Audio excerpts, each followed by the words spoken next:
C'est la technologie. Ce matin, j'ai gardé un backup. On n'est jamais trop prudent. Donc, bonjour à tous. Ça me fait plaisir ce matin de me retrouver encore une fois devant vous pour pouvoir vous apporter la parole. Et ce matin, comme que Stéphane vient juste de le dire, on continue notre étude de Matthieu et on plonge nos regards aujourd'hui, chapitre 9, les versets 14 à 17. On voit 4 versets, 3 images. Je ne perdrai pas mon temps dans une introduction, je pense que ce serait de l'abus. Donc, lisons immédiatement ensemble notre passage de ce matin. Verset 14. « Alors les disciples de Jean vinrent auprès de Jésus et dirent, « Pourquoi nous et les pharisiens jeûnons-nous, tandis que tes disciples ne jeûnent point? » Jésus leur répondit, « Les amis de l'époux peuvent-ils s'affliger pendant que l'époux est avec eux? Les jours viendront où l'époux leur sera enlevé, et alors ils jeûneront.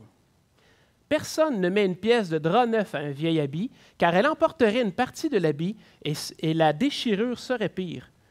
On ne met pas non plus du vin nouveau dans une vieille outre, autrement les outres se rompent, le vin se répand, et les outres sont perdues. Mais on met le vin nouveau dans des outres neuves, et le vin et les outres se conservent. » Donc, le menu pour ce matin, on va y aller comme ça. On va commencer par se mettre en contexte pour une bonne compréhension du texte qui est à l'étude, évidemment. Après, on va survoler le texte. Okay? C'est qu'on va passer, on va passer au-dessus du texte, on va regarder les images que Jésus donne, puis on va s'assurer qu'on a tous la même base de compréhension. Ensuite, on va expliquer, je vais expliquer le texte, ce que Jésus nous révèle par ses paroles, et on va terminer par une application pour nos vies. Donc, le contexte. On a vu que Jésus était rendu à Capernaum. Et dans la section précédente du texte, les versets 9 à 13, on a vu avec Denis que Jésus se retrouve, après avoir appelé Matthieu à le suivre, assis à sa table pour un souper, pour une fête. Et les pharisiens, eux, s'approchent des disciples de Jésus et posent une question. Fait intéressant à remarquer ici, ils ne s'approchent pas du maître, ils s'approchent des disciples. On fait le tour, on n'approche pas directement. Donc, ils interrogent indirectement la personne concernée et ils prennent des détours. Mais encore, la question qu'ils posent n'est aucunement d'ordre spirituel, mais plutôt d'ordre d'apparence sociale. Comment se fait-il que votre maître se fait voir en présence de ces gens-là? Comme Denis nous l'a clairement expliqué, c'était la racaille, c'était les gens de mauvaise vie, c'était les gens qui étaient rejetés par la société juive. Jamais un pharisien ne se ferait voir en présence de ces personnes. Ce serait très mauvais pour leur image. Mais après que Jésus a répondu à leurs questions, viennent les disciples de Jean. Et c'est là qu'on va débuter notre survol. Alors les disciples de Jean vinrent auprès de Jésus et dirent, « Pourquoi nous et les pharisiens jeûnons-nous, tandis que tes disciples ne jeûnent point? » La question est posée par les disciples de Jean-Baptiste. Non, la question posée par les disciples de Jean-Baptiste est aucunement dans le spectrum de l'apparence sociale, mais plutôt dans un aspect beaucoup plus spirituel, une question sur le jeûne. Jésus ne jeûne pas, ses disciples ne jeûnent pas, les disciples de Jean jeûnent, les pharisiens jeûnent. Pourquoi est-ce que la question est importante? Pourquoi est-ce qu'ils prennent la peine de lui poser la question? Pourquoi le jeûne devrait être respecté par Jésus et ses disciples? Il n'est pas écrit dans la loi de Moïse que le jeûne est imposé et obligatoire. On peut deviner qu'il est prescrit de le faire une fois par année, le 7e mois de l'année, mais le jeûne n'est pas explicitement non plus mentionné. Dans le livre de Lévitique, dans la section entourant la purification du tabernacle, on peut fortement voir que c'est suggéré. Il est écrit « C'est ici pour vous une loi perpétuelle. Au 7e mois, le 10e jour du mois, vous humilierez vos âmes, vous ne ferez aucun ouvrage, ni l'indigène, ni l'étranger qui séjourne au milieu de vous. Vous humilierez vos âmes. » Et le jeûne est une forme d'humiliation. On se rend faible pour s'adonner ensuite à la prière. Et c'est écrit dans le texte, c'est ici une loi perpétuelle, le 7e mois, en bon français, une fois par année. Mais dans le passage de ce matin, on n'est pas dans le 7e mois de l'année, puis la manière que la question est posée, ça laisse comprendre qu'il ne s'agit pas du jeûne annuel prescrit dans la loi donnée à Israël par Moïse. Il est vrai que les jeûnes se sont multipliés énormément à l'époque du prophète Zacharie, même peut-être avant, Et souvent, un jeûne était publié pour un appel à la repentance, mais rien comme une loi perpétuelle. C'était des jeûnes occasionnels. Les pharisiens jeûnent, les disciples de Jean le font aussi. Pourquoi? Pour les pharisiens, on peut probablement dire que c'était pour suivre les traditions puis tenir le corps en rigueur, mais est-ce qu'ils le faisaient vraiment pour honorer Dieu ou est-ce qu'ils le faisaient pour bien paraître? Tu jeûnes-tu? Moi, je jeûne. Toi, moi, je jeûne. Aujourd'hui, je jeûne. Leur image sociale, comme je l'ai dit, est très importante. Et ils ont posé la première question durant ce souper-là, puis c'était à ce sujet-là. Qu'est-ce que les autres vont penser de moi?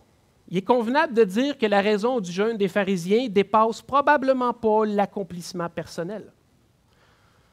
Les disciples de Jean jeûnent. Pourquoi? Mais Jésus ne répond pas à cette question-là. La question des disciples de Jean contient deux questions. La première, c'est pourquoi nous, les pharisiens, jeûne-t-on? Jésus ne répond pas à cette partie-là de la question. La raison de leur jeûne, ils devraient la connaître. Pourquoi tu jeûnes? Mais Jésus répond à la raison pour laquelle ses disciples et lui ne jeûnent pas. Verset 15, la réponse de Jésus ne se fait pas attendre. Jésus leur répondit, « Les amis de l'époux peuvent-ils s'affliger pendant que l'époux est avec eux? Les jours viendront où l'époux leur sera enlevé, et alors ils jeûneront. »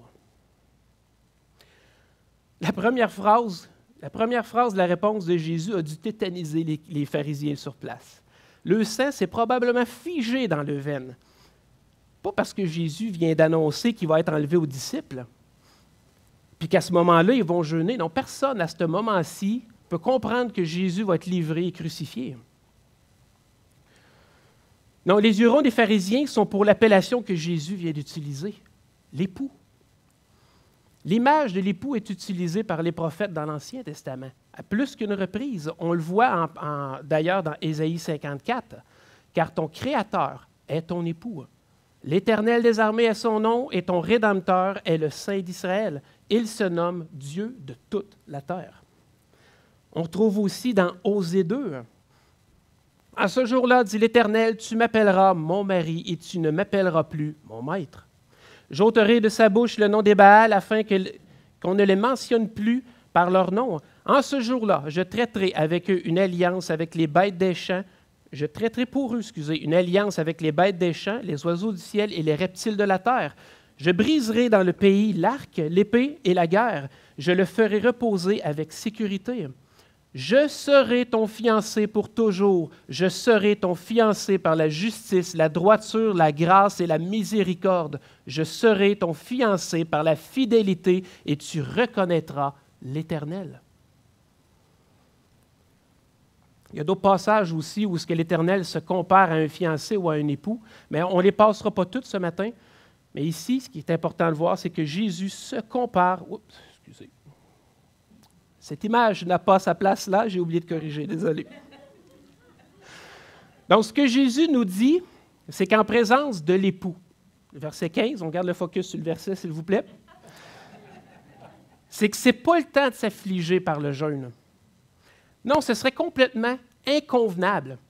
On se réjouit de sa présence. On mange, on boit, c'est un jour heureux où l'on partage la joie de l'époux. Tu n'arrives pas là avec un jeûne, non, mais aujourd'hui, je jeûne. Non. Comme le texte nous le dit, puis comme qu'on le sait déjà, les jours de jeûne vont venir bien assez vite quand Jésus va être crucifié. Mais la réponse de Jésus ne s'arrête pas là. Il continue en ajoutant deux images pour renforcer la première image. Verset 16.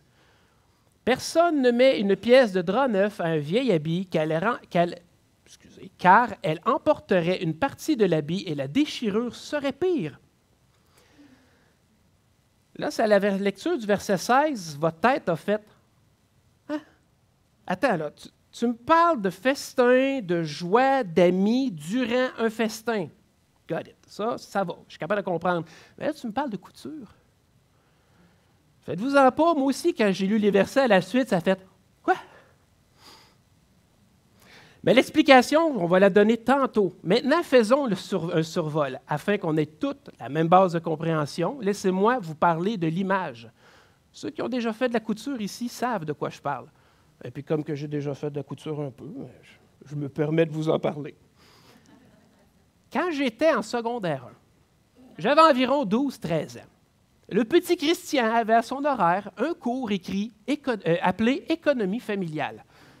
Un cours qui devrait réapparaître tant qu'à moi, là. Ça, je garde ça en tout cas. Et dans ce cours-là, on apprenait comment aménager une pièce pour qu'elle soit efficace, les corridors de passage, comment disposer les meubles. On apprenait aussi les couleurs, comment matcher les rideaux et la couette de lit avec everything là, qui entoure installer son chez-soi. On avait aussi un volet cuisine, où est-ce qu'on a eu des recettes de base et on a constitué notre premier livre de recettes. Et le cours enseignait aussi la couture, avec comme projet de faire une paire de boxers. Et en tant que gars manuel, vous comprendrez que j'ai tripé sa couture, et puis j'ai jamais oublié. Un jour, un de mes pantalons s'est déchiré. Et là, je sais coudre! Je vais te faire ça, moi. Je me souviens plus de où est-ce que j'ai pris mon nouveau tissu. Je ne serais pas surpris que mon père ait l'histoire du jour qu'il a retrouvé une de ses paires de culottes avec un trou dedans. Parce que vous comprendrez que pour réparer une déchirure à la fesse, dans la tête du petit Christian, il fallait du tissu de fesse. Réparer un trou au genou, du tissu de genou. Tu ne prends pas n'importe quelle pièce pour... D'accord, ça, puis vraiment, c'était dans ma tête, là. Mais comme je vous dis, j'ai beau chercher dans mes souvenirs, je ne me souviens pas. Oui, je vais passer mon cours. Parce que c'est l'école qui fournissait le tissu.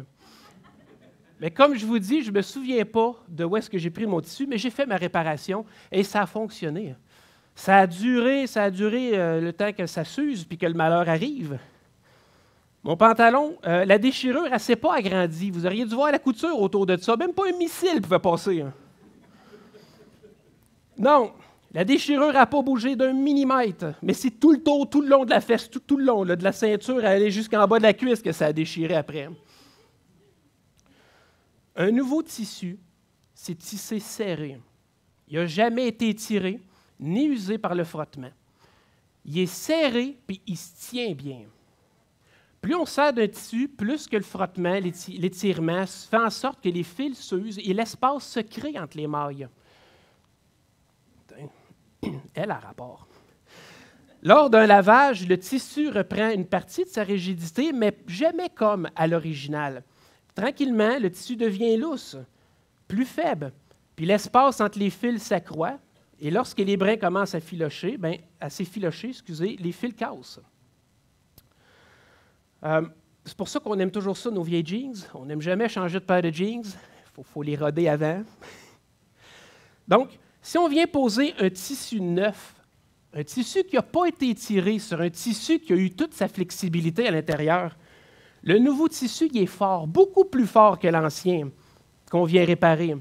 Puis quand il va y avoir de la tension dans le vêtement, toute la tension va être mise sur les fils qui, eux, sont attachés à des vieux fils. Et les nouveaux fils sont coupants. Ils vont tout arracher ça, ils vont achever la bille. Et ça va évidemment faire une déchirure. Fait qu'en survol, c'est exactement ce que Jésus parle. C'est la compréhension de l'image. Le nouveau tissu va tirer et déchirer l'ancien. Ce n'est pas la compréhension qu'on doit avoir de la parabole que Jésus vient de donner, mais c'est ça qu'il veut qu'on prenne présentement en image dans notre tête. D'accord? Donc, verset 17. On ne met pas non plus du vin nouveau dans une vieille outre. Autrement, les outres se rompent, et le vin se répand, et les outres sont perdues. Mais on met le vin nouveau dans des outres neuves, et le vin et les outres se conservent. Du couturier au vignoble. On ouvre là avec une autre image qui est très similaire à la précédente. Vieux tissu, vieille outre, nouveau tissu, nouvelle outre. Pour terminer le survol du texte qui est à l'étude ce matin, laissez-moi vous apporter une clarification aussi sur cette image-là. Une outre, ce n'est pas une urne ni un vase, c'est une gourde, c'est un sac, une poche fait en peau d'animal. En anglais, on dit « wineskin ». Si on traduit le mot à mot, là, ça fait 20 peaux. Donc, le vin est fabriqué dans des peaux d'animal. Au départ, on remplit l'outre de liquide et le processus de fermentation débute. Les sucres se transforment en alcool. Puis dans la fermentation, il y a un gaz qui se libère. Et ça ne faisait pas partie des ingrédients de base. Donc, l'outre commence à prendre de l'ampleur, mais c'est de la peau. Elle a une certaine capacité à s'étirer.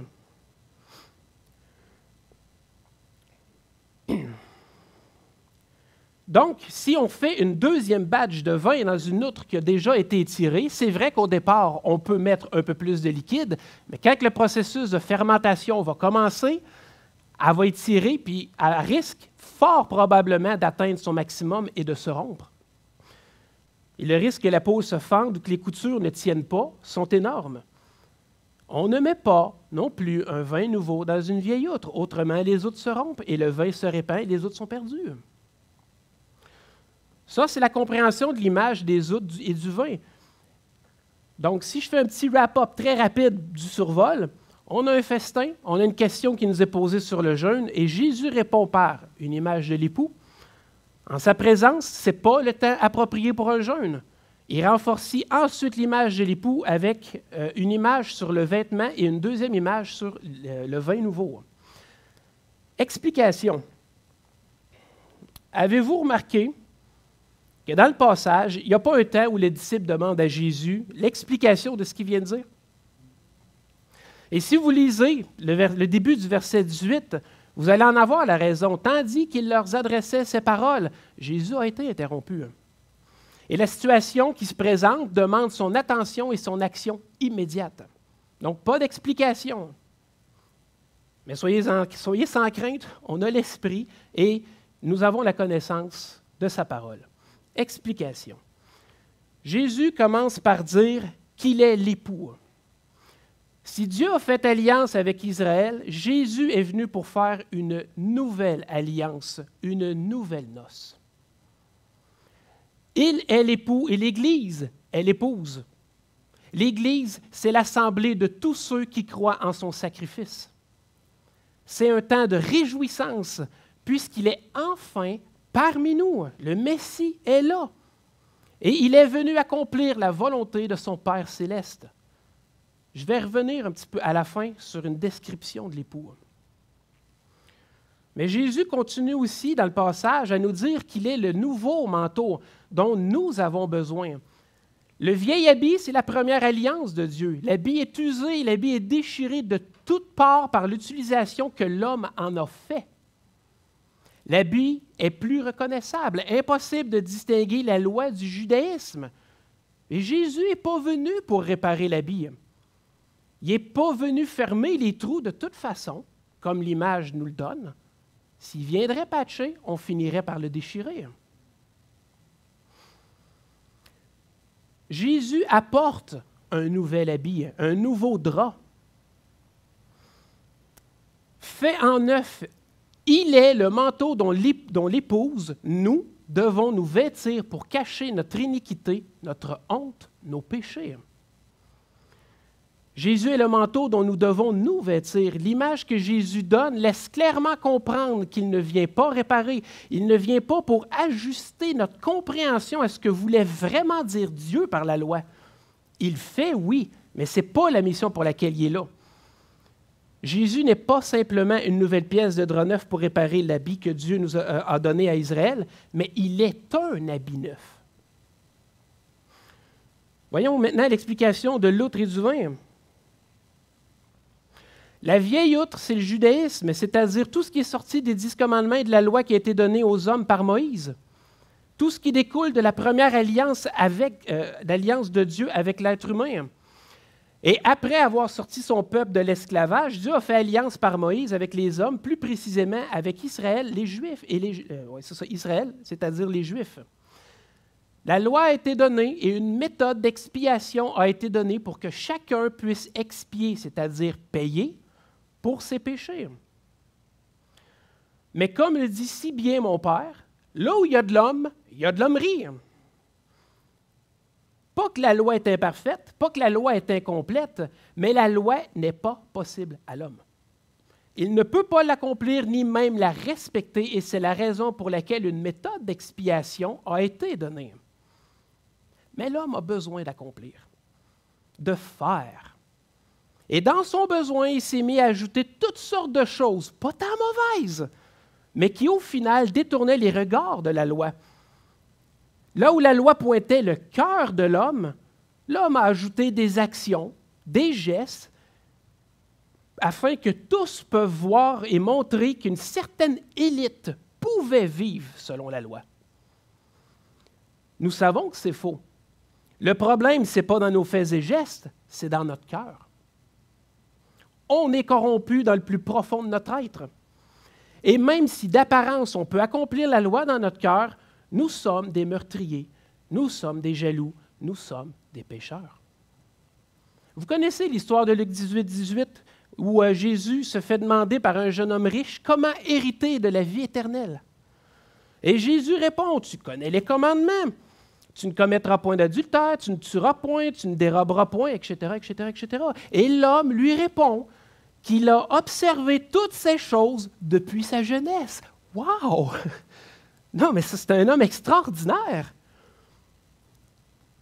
Mais Jésus lui dit d'aller de vendre tous ses biens, de distribuer l'argent aux pauvres et de le suivre, lui. L'homme repart triste. Jésus lui demande pourtant rien de compliqué, seulement d'observer et d'appliquer le tout premier commandement. Dans son cœur, ce n'est pas Dieu, c'est Mammon. Il vient de déclarer qu'il a observé la loi depuis sa jeunesse, mais dans son cœur, ce n'est même pas le premier commandement de la loi qui règne, mais l'argent. Le premier commandement, c'est « Tu n'auras pas d'autre Dieu devant ma face ». Incapable de se défaire de ses biens car il était très riche. Incapable de se défaire de ses biens parce qu'il était très riche, son assurance n'était pas en l'Éternel, mais il était dans l'argent. Il y avait un autre Dieu devant lui. On peut rencontrer la loi dans nos gestes, mais c'est impossible de l'accomplir dans notre cœur, dans nos pensées. L'homme a donc ajouté des pages et des pages d'ordonnances et de traditions pour remplacer, complémenter la loi impossible de Dieu par des accomplissements possibles à l'homme. Au final, l'homme observe ses traditions et ne tient plus compte de Dieu, trop occupé à s'élever pour sa gloire et ses mérites personnels. Le vin de la première alliance est devenu un vinaigre dans les mains de l'homme. Jésus n'est pas venu remplacer le vin de la première outre, non. Il est venu faire un vin nouveau dans une outre nouvelle, une nouvelle alliance, l'alliance de la grâce. Paul nous écrit dans sa lettre aux Romains, « Car Christ est la fin de la loi pour la justification de tous ceux qui croient. » En effet, Moïse définit ainsi la justice qui vient de la loi. L'homme qui mettra ces choses en pratique vivra par elles. Mais voici comment parle la justice qui vient de la foi. Ne dis pas en ton cœur qui montera au ciel, c'est en faire descendre Christ, ou qui descendra dans l'abîme, c'est faire remonter Christ d'entre les morts. Que dit-elle donc? La parole est près de toi, dans ta bouche et dans ton cœur. Or, c'est la parole de la foi que nous prêchons. Si tu confesses de ta bouche le Seigneur Jésus et si tu crois dans ton cœur que Dieu l'a ressuscité des morts, tu seras sauvé. Car c'est en croyant du cœur qu'on parvient à la justice et c'est en confessant de la bouche qu'on parvient au salut, selon ce que dit l'Écriture. Quiconque croit en lui ne sera point confus. Par Jésus, nous avons le salut, le pardon, la paix, la connaissance, l'assurance. Et pendant l'écriture du message, ma lecture personnelle se trouvait dans Exode et dans Lévitique. Et je vous assure que personne ici veut vivre sous la loi. C'est compliqué, c'est prenant, c'est lourd. Il n'y a rien de réjouissant. Juste 10 commandements impossibles à remplir qui me font constamment réaliser que je suis incapable de me rendre juste devant Dieu. Nous sommes seulement capables de l'offenser par notre désobéissance. Impossible de compenser, de rattraper, de racheter, uniquement de payer. Et payer au prix d'une vie. À chaque fois, un sacrifice doit être fait. Le sacrifice, c'est-à-dire la victime expiatoire, doit aussi rencontrer des critères spécifiques pour qu'elle soit de bonne odeur et agréable à l'Éternel. C'est vraiment pas simple. Mais gloire à Dieu, on n'a plus la loi au-dessus de nous pour être justifiés. Nous avons Jésus-Christ, nous avons la grâce par Jésus-Christ. C'est par son sacrifice, par sa mort, par sa résurrection que nous avons maintenant la vie, mais surtout que nous sommes réconciliés pour toujours avec Dieu, notre Père. Il est le vin de la nouvelle alliance. Application. Tout comme on ne répare pas un vieil habit avec une pièce de drap neuf, et tout comme on ne fait pas du vin nouveau dans une vieille outre, car dans les deux cas, c'est incompatible, et la ruine n'en sera que plus grande, on ne mélange pas non plus les deux alliances. C'est une abomination. Une chose est certaine, dans ce monde, il y a deux types de personnes. Il y a d'abord ceux qui sont sous l'alliance de la grâce, sauvés par la foi en Jésus-Christ. Si vous n'êtes pas sous l'alliance de la grâce, si vous n'êtes pas sous l'alliance de la grâce, vous êtes donc le deuxième type de personne, c'est-à-dire que vous êtes sous la première alliance, la loi. Et comme je le mentionnais plus tôt, si on regarde à la loi et on regarde à notre cœur, on est coupable vis-à-vis de la loi de Dieu. Et puis je ne sais pas quelle justification vous allez présenter devant Dieu pour être innocenté. Je ne sais vraiment pas, parce que la parole est claire et elle nous dit que c'est seulement par le sacrifice de Jésus que nous pouvons être justifiés, car il a payé pour notre condamnation. Si vous n'êtes pas sous l'alliance de la grâce, la loi est une chose terrible, parce qu'elle nous condamne. Si vous êtes coupable, Dieu va disposer de vous pour l'éternité. C'est une réalité, c'est la vérité, et c'est terrible. Et cela doit être ainsi pour que l'homme recherche son salut. Et s'ils cherchent, la parole nous le dit, ils vont trouver en la personne de Jésus-Christ le Sauveur dont ils ont besoin. Pourquoi donc est-ce qu'il ne faut pas mélanger les deux alliances?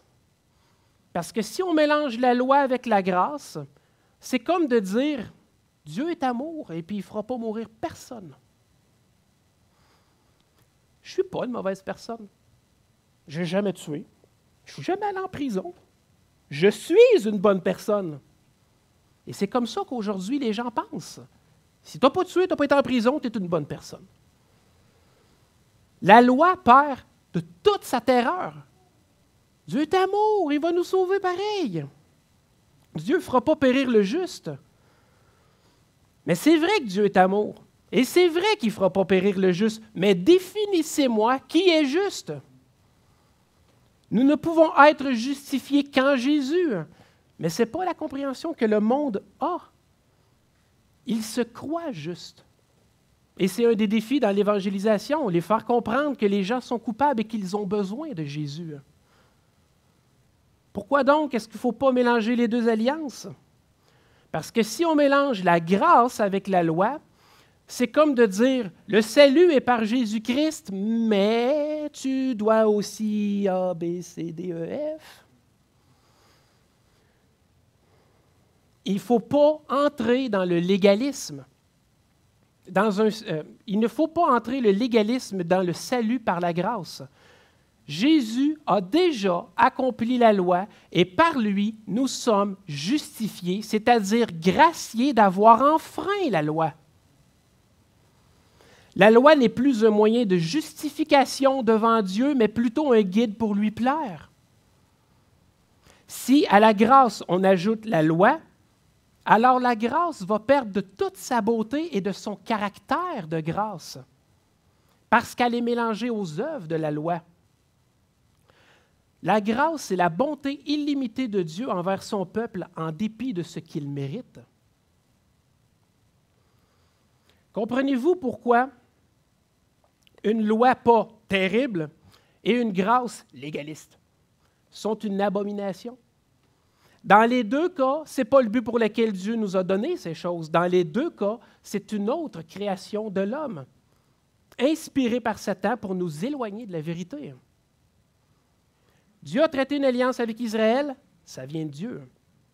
Dieu a envoyé Jésus traiter une nouvelle alliance avec l'humanité, et cela vient de Dieu. Tout mettre ensemble ne vient pas de Dieu. L'application, c'est « Soyons les imitateurs de notre Sauveur. Suivons ses enseignements et pratiquons ses œuvres. Jésus est venu et il a accompli dans son entièreté la loi, la première alliance. En Jésus, la nouvelle alliance, l'ancienne alliance est incluse et accomplie. Si on est sous l'alliance de la grâce, on ne mélange pas avec la loi. Si vous prenez le vin nouveau du salut gratuit puis vous le versez dans les vieilles outres de la loi et du légalisme, quel va être le résultat? Les outres vont éclater, le vin va être perdu et la plus grande partie du message vivifiant va être perdue. Mélanger, c'est une abomination. Ce n'est pas l'Évangile, ce n'est pas l'œuvre de Jésus, ce n'est pas le message de la parole de Dieu. Ce que la parole nous enseigne, c'est que si tu ne te couvres pas du nouveau manteau, si tu ne prends pas ce vin nouveau, c'est avec le vieil habit et les vieilles outres que tu vas te présenter devant Dieu. Et tu seras jugé selon ton observation de la loi. Mais si tu crois que Jésus est ton sauveur et qu'il est venu mourir à ta place, prendre la colère de Dieu à ta place, alors ce sera avec le nouvel habit et le vin nouveau que tu te présenteras devant Dieu.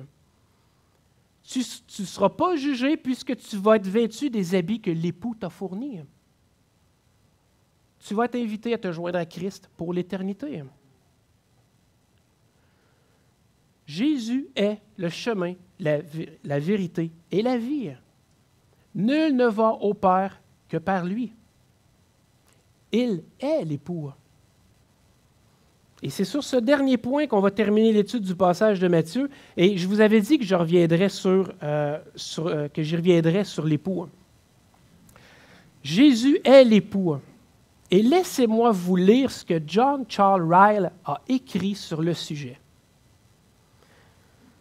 Ce que l'époux est pour la mariée, le Seigneur Jésus l'est pour les âmes de tous ceux qui croient en lui. Il les aime d'un amour profond et éternel. Il les emmène en union avec lui-même. Ils sont un avec Christ et Christ en eux. Il paie toutes leurs dettes envers Dieu. Il pourvoit à tous leurs besoins quotidiens. Il compatit avec eux dans toutes leurs difficultés. Il supporte toutes leurs infirmités et ne les rejette pas pour quelque faiblesse. Il les considère comme faisant partie de lui-même. Ceux qui les persécutent et leur font du tort, c'est lui qu'ils persécute. La gloire qu'il a reçue de son Père, ils la partageront un jour avec lui, et là où il est, ils y seront. Tels sont les privilèges de tout vrai chrétien. Ils sont l'épouse de l'agneau. Telle est la part à laquelle la foi nous admet. Par elle, Dieu unit nos pauvres âmes pécheresses à un seul et précieux époux. Et ceux que Dieu unit ainsi ne seront jamais séparés. Heureux ceux qui croient. Voilà une partie de ce qu'on retrouve dans les 4 versets qu'on a vus ce matin. Et je dis une partie parce que j'avais plein d'autres choses que j'aurais pu dire là-dessus. Jésus est absolument merveilleux. En 3 phrases, dans une réponse, il nous déclare qui il est. Jésus nous renseigne sur son identité. Il est l'époux. Il vient accomplir la volonté du Père en établissant une nouvelle alliance. Dirigeons-nous dans un temps d'adoration pour rendre gloire à Dieu pour Jésus-Christ. Prions. Seigneur Dieu, Père céleste, merci pour ta parole. Ta parole, Seigneur, qui nous transmet les connaissances, qui nous transmet ta sagesse, Seigneur, qui nous instruit. Ta parole est profonde et nous enseigne toutes sortes de choses puisque ton esprit agit en nous lorsque nous la lisons. Merci pour Jésus-Christ. Merci pour ton Fils qui est venu accomplir, Seigneur, la loi que tu avais donnée. Il est venu montrer le chemin nouveau. Il est venu enseigner que par lui était la vie. Je te rends gloire, Père, de ce que tu nous as envoyé, Jésus-Christ. Que ton nom soit élevé pour les siècles et pour tous les siècles à venir. Amen. Que Dieu bénisse sa parole et son Fils Jésus-Christ. On peut se lever debout.